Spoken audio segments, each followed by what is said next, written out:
They're eating the dogs, the people that came in. They're eating the cat. The moment we realized the man that we can't blame for everything was, in fact, our greatest inspiration for making this life-altering decision. Hey everyone, I'm Leah. I'm Justin. Thank you for joining us and welcome to our channel. We make videos to share with you what our life's been like since we decided to get up, get out, and get gone. If living abroad is something that interests you, then you should join us because we are on an 8-month plan to get up out of Dodge. In fact, if you have specific questions about living and working abroad, hit us up over on Instagram in the DMs. I'll be sure to answer your questions there. Let's be clear. We can't blame Donald Trump for everything.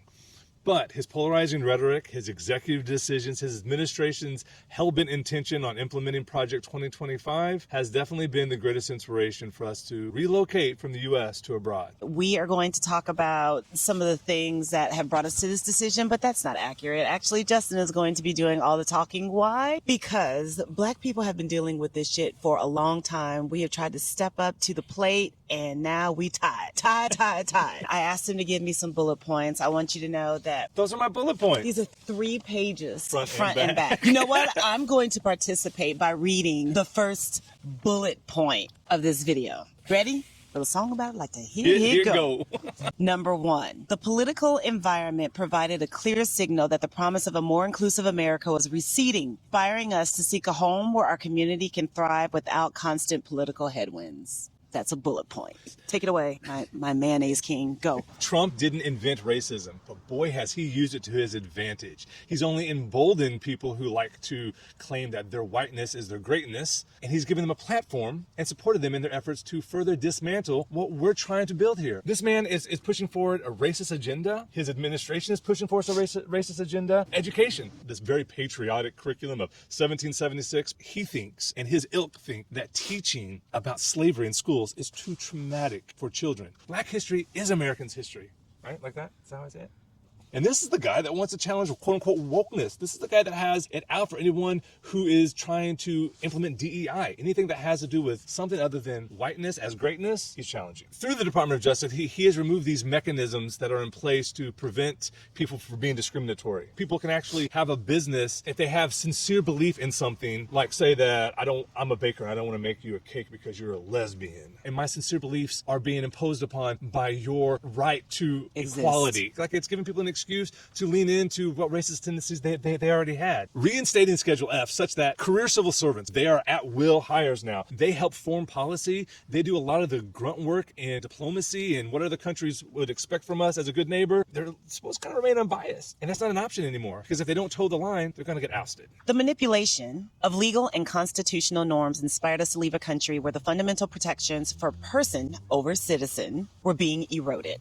There has been Supreme Court precedent set with distinguishing what laws and rights people have access to as a citizen versus a person. If you are within our borders, the Constitution applies to you. Habeas corpus. If you're an illegal immigrant and you commit a crime in our country, we're going to give you the protection offered through our 5th and 14th Amendments. Deportation hearings have always been a civil matter.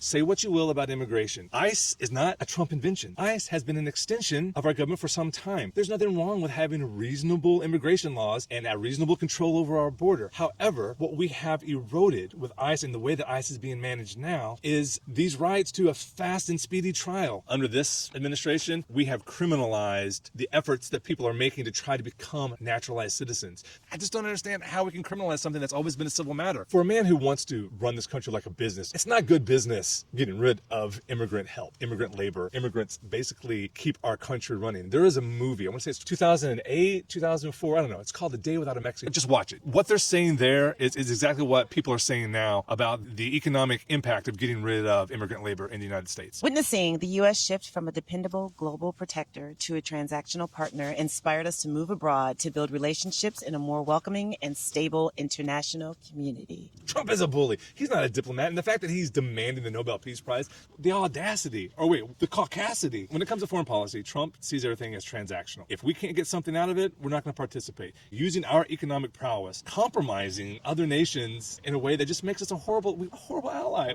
Like, we are eroding away at all of our allyships. All of our ally countries, about 65% of them think of us as dangerous. We have a large military, and it's basically we're selling out out access to that protection through all kinds of ridiculous backdoor business deals. Europe's getting tired of having to pay a subscription fee for our allyship. We're a member of NATO. What are we doing? The concerted effort to scrutinize and restrict reproductive rights was a profound inspiration to move to a country where personal autonomy and health care are protected and not politicized. Who wants to continue living in a country where women's rights and access to their own body is controlled by a bunch of men? Are there no other contributions that women make to making the world a better place? And the irony of Trump being a protector of women while being investigated. You're saying protector because he literally said that. I will protect our women. I'm going to protect our women. Right. The irony that this man is claiming to be the protector of women, and he has, 24 cases of sexual assault charged against him. Like he's had to defend himself 24 times. This whole administration has some kind of issue with science. The fact that he has these derogatory names for birth control, and he's rolling back people's access to getting the morning after pill. This guy isn't protecting women. Your work is being directly affected by this. The fact that there's no more federal funding for SANE nurses. People can't actually go and get a proper sexual assault examination. If you can't get